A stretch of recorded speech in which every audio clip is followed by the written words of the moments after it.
Hello again, beautiful people, and welcome back to the Business Systems Analyst journey. My name is Chijioke Orji, a digital transformation expert with over 17 years of experience turning complex business problems into simple, scalable systems. If you have been following from episode 1, 2, or 3, then I am incredibly proud of the progress you have made so far. You see, we are not just learning theory, we are learning how to think like analysts.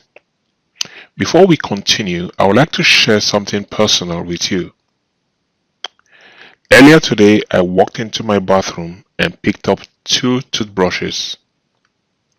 Now, this is my toothbrush. You can see the bristles are uniform, organized, actually looking like it graduated top of its class at toothbrush school, right? You know, all looking well behaved like it just passed military inspection. Now compare it with the next one I'm about to show you. This is my wife's toothbrush. You can see it looks like it had been through World War III. The bristles, flared in every direction, look like it was used to scrub tires, open bottles, and perhaps even fight crime. So I asked my wife, "Hey babe, what happened to this toothbrush? Why does mine look, brand new while yours looks like you fought your ancestors with it?" And she replied, "I brush with purpose." And we laughed so hard. Now here's the thing. You see, I thought the toothbrush was the problem, and I almost ordered a new one with stronger bristles, better grip, or maybe even electric. Okay? But anyways, I still did. But the real issue wasn't the toothbrush. It was how it was being used. And that, my friends, is exactly what happens in business. So that brings us straight into episode 4, stakeholder mapping and the power of observation. I know we talked about starting requirement documentation in this series, but I needed to talk about this one first so you can understand better, when we start requirements gathering.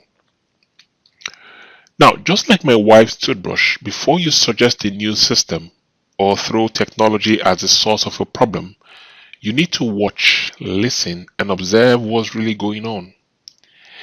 And that starts with understanding who is involved, how they interact, and where the friction lives. You see, in episode 3, we covered something very powerful, which is essence. But here's the follow-up question.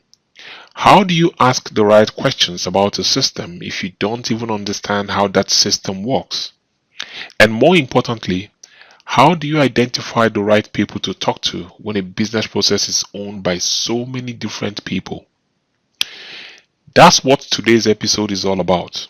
So I want you to grab your notebook or your tablets or laptop or whatever, because we are going to take this up a notch.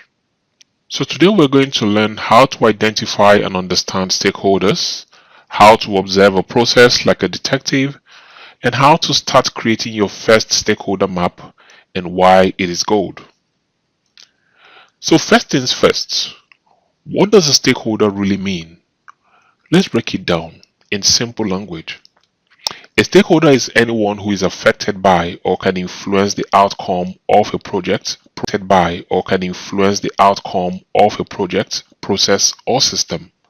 Now that could be a customer using the system, a manager approving transactions, a staff member imputing data, a compliance officer reviewing reports. And yes, sometimes it includes people you did never expect, like IT security teams, legal and audit teams, external vendors, or consultants.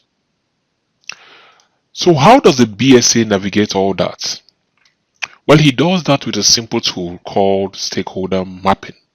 And today, we will walk through how that is done. Now, let's check in on our favorite future analyst, Helen, remember? Now, after impressing her manager with her curiosity and listening skills in episode 3, Helen has been given a new challenge to observe how we handle purchase orders in the operations department. Don't fix anything yet. Just shadow the process, note who is involved, and identify any gaps or confusion. So Helen walks into a warehouse office.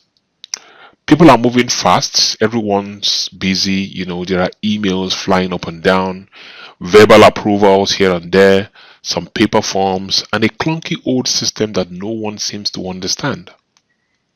Now, and right in the middle of it, she notices one thing. Everyone believes they are doing their path, but no one knows the full process. So here are the steps she takes. Step 1. Observing without judging. The rule number 1 of process observation is don't start judging, just listen and learn. So just listen and learn. So Helen spends 2 days observing. On day 1, she follows Peter, the store clerk, who raises the purchase requisition. And on day 2, she shadows Miriam, the procurement officer, who gets approvals and raises purchase orders. Now here's what she observes. Peter prints a paper form to request materials. He walks to Miriam's desk to get it signed. Miriam checks an Excel sheet before raising the PO in the ERP system. And if the manager isn't around, everything stalls. And then she also noticed that the vendors often get duplicate orders. So here's what she learned from this. That sometimes the real process is not what's in the documentation. It is actually what people do every day.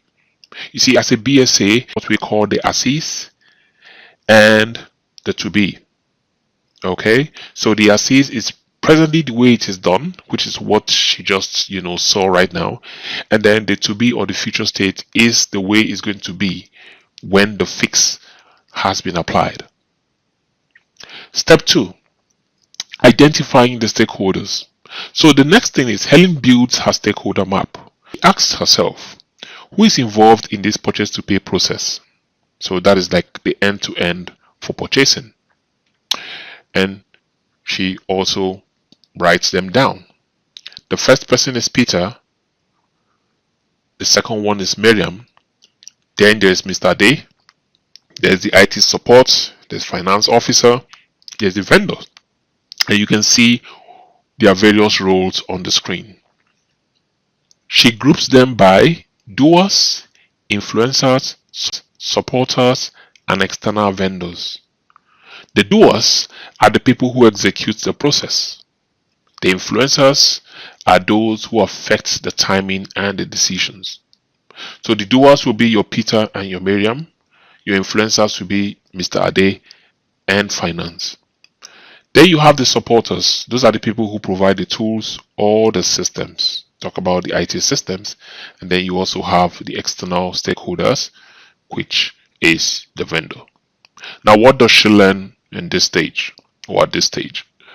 So Helen learns that stakeholders don't speak the same language. They don't all speak the same language. You see, procurement thinks in terms of suppliers, finance thinks in terms of budget, IT thinks in terms of tickets. And her job is to connect them all. Then step 3, mapping the gaps. So Helen now starts connecting the dots by asking again, why does Peter print forms when there's an ERP system? Why does Miriam use Excel instead of the vendor database? Why does approval depend on whether the manager is physically around? Now, by asking these questions, she picks 3 bottlenecks, or she flags 3 bottlenecks. 1, they do not have a digital request tracking system. There's manual handoffs with no visibility, and the approvals are dependent on physical presence. So what does she learn here? That processes are only as strong as their weakest manual step. She makes a mental note of that, and then she starts saying, hey, if I were to improve this process, I did automate the request tracking, introduce email-based approvals, and use email-based approvals and sync vendor lists directly with the ERP system. But remember, she's not there to fix yet. She's there to observe and map. Now, it's your turn, and I will give you an assignment. So I need you to pick any real process around you. It could be in work, it could be at work, church, business, or even your home. Observe how it works for 2 to 3 days without interrupting, and write down the following. Who are the stakeholders? What's their role? Who talks to whom? And where do things break? I need you to group them into the doers, influencers, supporters, and external. Okay? Once you're done with that, then use a paper or a pen and create your stakeholder map, grouping them just like we did earlier. Now, if you have made it this far, that tells me something: you care about growth.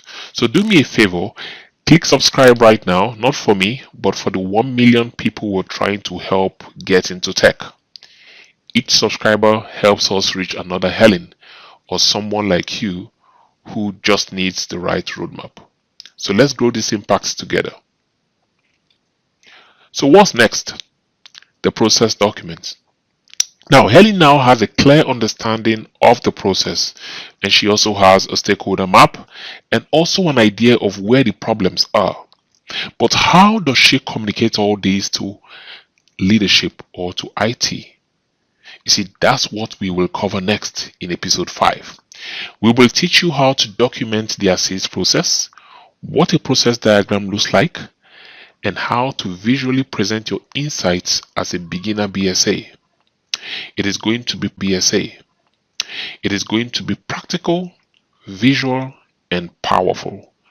Until then, keep watching, keep practicing, and remember, you are not just watching, you are becoming. See you in episode